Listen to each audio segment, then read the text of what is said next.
Okay, I'm going to talk about one of the weirdest and most awkward conversations I think I'll ever have on this channel. I'm going to talk about how to take photos of your own vulva and how to examine your own vulva so that you can get high quality photos to show your doctor.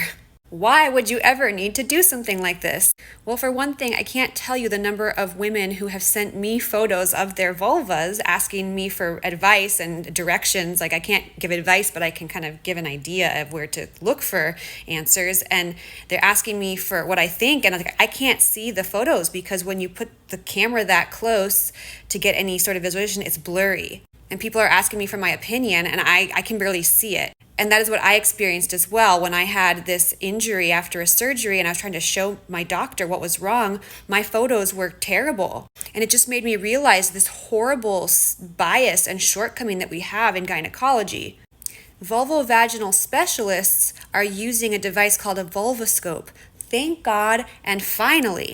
This big old thing is a vulvoscope. It's a device designed to take video and photographs and help the provider visualize your vulva. You think about it, it's a tiny area with tiny little organs. We're trying to look at skin and glands and all these different things. It's very dark and shadowy there. And yeah, it deserves to be seen with direct lighting and magnification, of course, just like ear, nose, and throat doctors use devices, dermatologists use magnification and proper lighting. When doctors examine your stomach and your bowels, they do colonoscopy. When they examine your bladder, they do a cystoscopy. When they examine you for endometriosis, they do a laparoscopy. It's very common to use a camera with proper lighting and proper magnification to visualize medical issues. So why isn't there a vulvoscope in every gynecologist's office? Why is this some crazy device? I've seen dozens of doctors in the last 3 years for my most recent issue, the pudendal neuralgia clitoridynia issue, and no one has used magnification and direct lighting on me. And I'm talking about an injury, like a lesion on an area that's the size of a pencil tip. It's like 1 millimeter. And so of course, no one's saying they can see anything because they're not using the appropriate tools.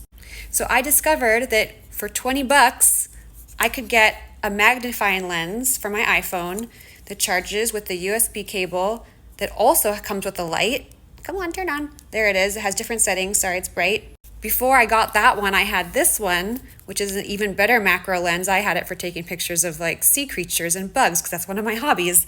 And then I had this external LED light for the same reason. And what I discovered is that I was getting higher quality photos of my anatomy that was showing more detail what was going on than the vulvoscope that was in my specialist gynecologist's office that I was being charged $500 a pop for a vulvoscopy. Just want to put that out there that with a $20 Amazon lens and a $20 LED light, you can get better quality photos than what the super specialists have in their offices, which I also still think should be common in every gynecologist's office. Everyone should get a vulvoscopy at like every visit.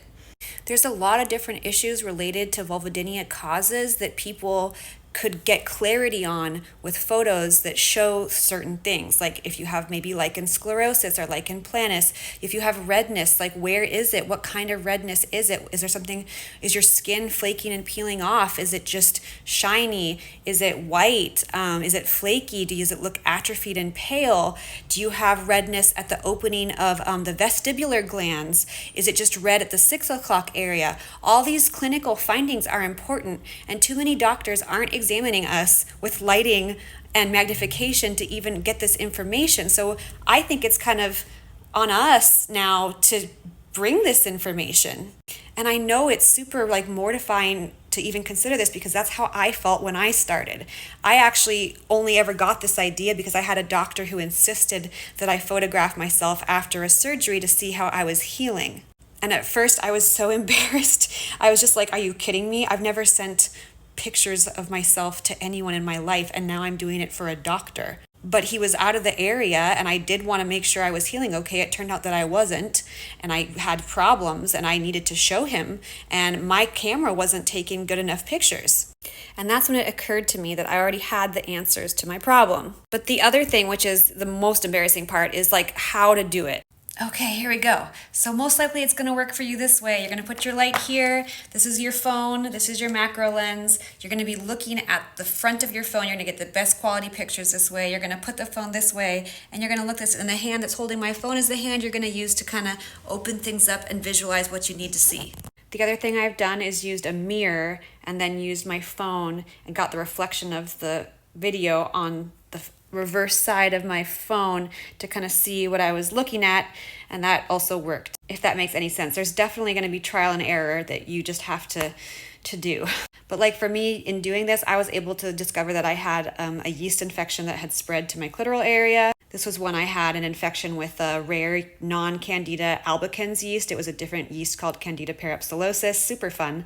I felt like I needed to do this to see if I had clitoral adhesions and balanitis and phimosis. These are things that would cause clitoridynia, if that's something you've ever experienced, which could be related to PGAD and pudendal neuralgia.